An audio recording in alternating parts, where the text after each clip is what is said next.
there. It was fair. Hair of purple, of nothing another newspaper, of ever trying again. He'd been a sailor on sea. I kept tired until the storm. That naked, except forever in his memory, the sea turned into a monster. Wolves like the mountainous, went swarming like a banshee. He gave an order, but it was a second too late. The ship went down. Two of his crew were lost. Mila survived. Then with that survival came a gale so heavy it anchored him to this isolated rock. The lighthouse was his penance. The only place where no one expected him to move. Every evening, he declared the great lamp, watching its beam sweep methodically across the bladder, and his water, the same motion, over and over, like a steady, lonely heartbeat. So emptiness, he devoted the ocean, his voice yellow whisper against the roar, still angry, unfriend. The waves, of course, never answered. They just crashed and retreated, holding their secrets together. Then, on a bitter winter night, the past came roaring back, another storm, a mirror of the only that broke him. The wind howled, and rain hammered against the lantern room glass. Millis checked his instrument. The waves were rising fast, visibility dropping to 0 and 10. A sound that made his blood run cold. A crackle from the radio. A distress signal. This is the Aurora, an in failure. We've lost all direction. Please. Isangan Terry? Milas Rosie, the coordinates flashed on the screen. They were dangerously close to the jagged rocks right below the lighthouse. He stared at the radio, his hand hovering over the microphone, paralyzed. His men screamed at him. At chorus of failure, Bintang UV already failed on sea. You will do it again. A deafening clap of thunder shook the tower, followed by a colossal wave that slammed into the foundation, making the entire structure ground. Heartthrob broke his frenzy. He snatched the microphone. Aurora, this is not point later. Easy, yo. Keep your heading west, do not turn east. The line was filled with static, thin and faint. Desperate voice broke through the computer. Light as visible. Where it in and then, silence. The radio went dead. Just as his heart pounded in his throat, a new horror unfolded. The great lamp above him flickered on the twitch, and plunged into darkness. The storm had cut the power. He scrambled down to the generator room, his hands fumbling with the switch in the pitch black for nothing. The backup light had failed too, but still the world was a void of black water and roaring wind.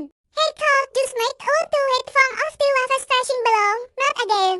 He whispered, his voice trembling. He refused to let it happen again. With what another told God, he grabbed an old oil lantern. Taken sailors used centuries ago, and climbed the spiral stairs back to the top. They pushed open the heavy door to the observation deck, the open platform above the glass dome. They went hitting like a physical blow, tearing at his forehead. Rain sliced at his face like a thousand river. They raised the lantern high. It was just on a small, flickering flame against an ocean of complete and total darkness. Through the sheets of rain, had hoped they saw it divine. Struggling outline of the Aurora, fighting a losing battle against the waves, he salted into the galley, his voice roused this way. You were not alone. The lantern shook violently in his hand. The flame benders sputtered, threatening to the wood, with every gusset, but he held on. His arm burned with effort. His throat ached from sulking, but he refused to lower it. Minutes stretched into what felt like an eternity. Then, he heard it, as one carried on the wind, faint but clear, as if as horny, the Aurora had turned. He watched, breathless, as its distant legs slowly moved away from the deadly rocks, inching toward the safety of the open shell. He louded, the sound a strange mix of triumph and tears. You made it! You actually made it! When the storm finally broke, the sky grew calm. Miles lowered the lantern, his hands trembling with exhaustion. The flame had nearly burned out, but it hadn't. It was still there. He went back inside the soaking water, his heart still racing. As if one chewed, the radio crackled back to Levi, North Point later. Thank you, rediscover. Miles sank into his chair beside the radio and smiled. Ariel, genuine smile, for the first time in 3 long years.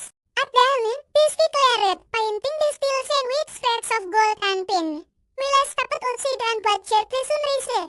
He looked at the water, no longer an enemy, but a mirror. Getting him ready now, he whispered to himself. That day, he opened the lighthouse logbook. With Spaghetti plan for year, he wrote a single sentence. This year forgive us those who have sinned. He closed the book, and for the first time since he arrived, he locked the lighthouse door from the outside. He was going home. At the door, an old fisherman preparing his nets looked up as Miles approached. Laughing, Miles? He asked, a knowing look in his eyes. Miles nodded. For a while, someone else can keep the lake now. The fisherman smiled. You've done your part. Miles took on a last look back at the lighthouse. The morning sun glinted off its glare, turning it into a brilliant tower of gold. He told it about the nugget. Before the storm, the lantern, the voice on the radio. And in that moment, he understood something profoundly. Courage isn't about being fearless.